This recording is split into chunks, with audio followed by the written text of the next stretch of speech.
Guys, আমরা এখন একটি খুব সহজে কিভাবে লোগো তৈরি করা যায় আমরা একটি লোগো তৈরি করব। তো প্রথমে আমি যেটা করতে যাচ্ছি, ইলাস্ট্রেটর ওপেন করব। অবশ্যই একটা প্রথম আর্টবোর্ড নিতে হবে আমাদের, কন্ট্রোল এন, অথবা এখান থেকে আমরা ওই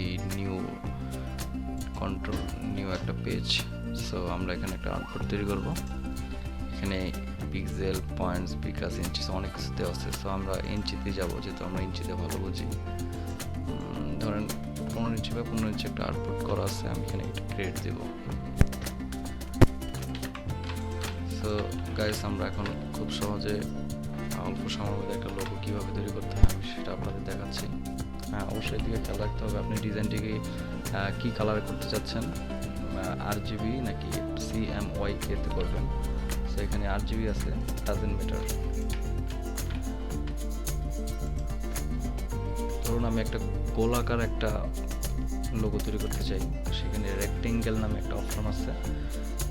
এই টুল থেকে আমি এখানে ক্লিক করে ধরে রাখবো, ধরার পরে দেখবেন 4-5টা অপশন আছে। এটা হচ্ছে রাউন্ড, এটাকে বলা হচ্ছে আপনার ইলিপস টুল। এটা আমি শর্টকাট কিতে যদি যাই, শুধু L চাপ দিলেই হবে, L প্রেস করলেই এই অপশনে চলে আসবে। সো আমি এখন মাউসে ক্লিক করে দেখাচ্ছি আপনাদের। ধরেন আমি একটা গোলাকার একটি নিলাম, যখন আমি শিফট প্লাস অল্টার প্রেস করে মাউস দিয়ে যখন চাপ দিয়ে যখন বড় করবো, যে রাউন্ডটা সমানভাবে বড় হয়ে গেল। সো এই হচ্ছে একটা রাউন্ডটাকে আমরা আর্টবোর্ডের মিডলে নেই।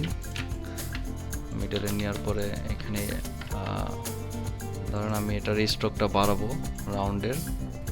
সো স্ট্রোকটা বাড়ানোর জন্য আমাকে যেতে হবে কন্ট্রোল 10।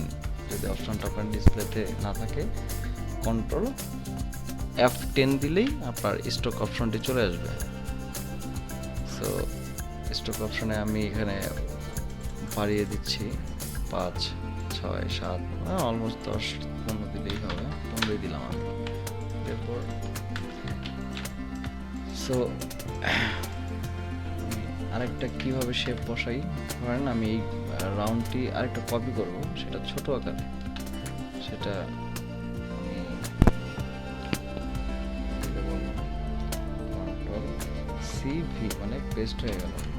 আর CB দিলে ওইটার উপরে আরেকটি আপনার বর্ডার পেস্ট হয়ে যায়। তখন ধরেন আপনি এটা ছোট করলেন, এই ভিতরে আপনার সাদা রং আছে, কেটে দিলাম। কারণ এই বর্ডারটা আমি লাল করলাম, তো লাল।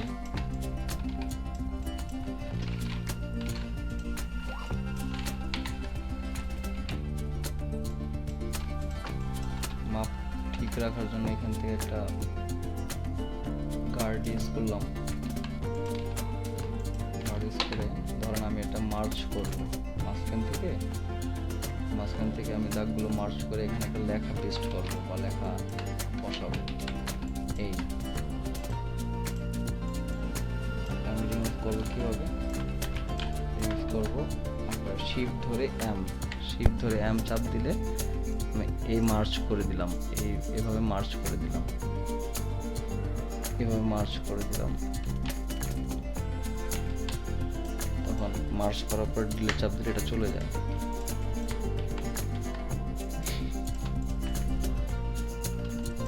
চাপ দিলে চলে যায়।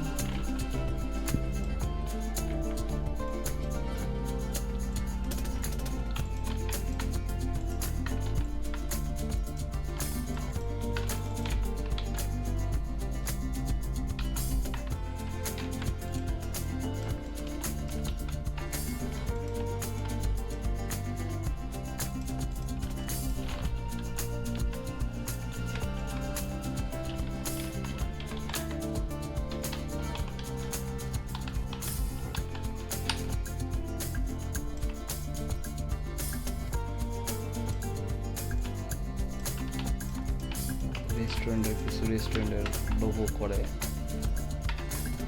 সিম্পল লোগোর মধ্যে এরকম একটা লোগো আপনি তৈরি করতে পারেন। একটা ভালো একটা স্টাইলিশ ফন্ট দিয়ে দিবেন, ধরুন এটাই আপনি ইউজ করলেন।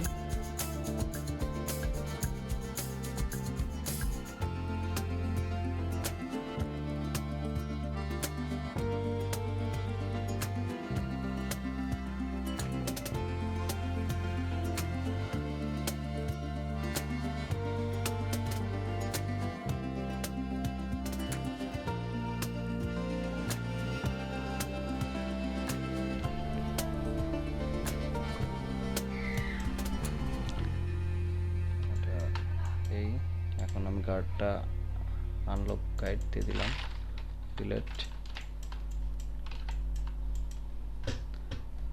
বা আপনি চাইলে নেটের থেকে কিছু আইকন ইউজ করতে পারেন,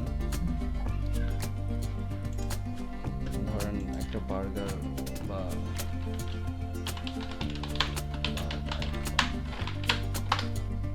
বার্গার আইকন পিএনজি,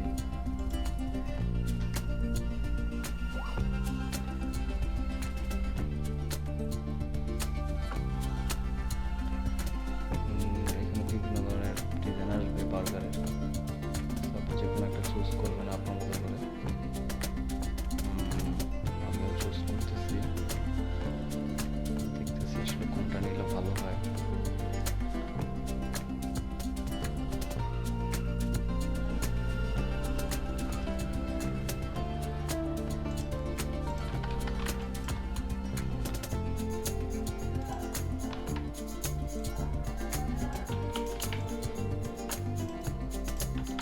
মনে করেন যে এখানে একটু গ্যাপ আছে, আপনি গ্যাপটা একটু ফিল আপ করে দিতে পারেন বা একটু চাপাই দিতে পারেন, একটু উপরে নিয়ে গেলেন, এটা একটু উপরে নিয়ে গেলেন আর বড় করে দিতে পারেন।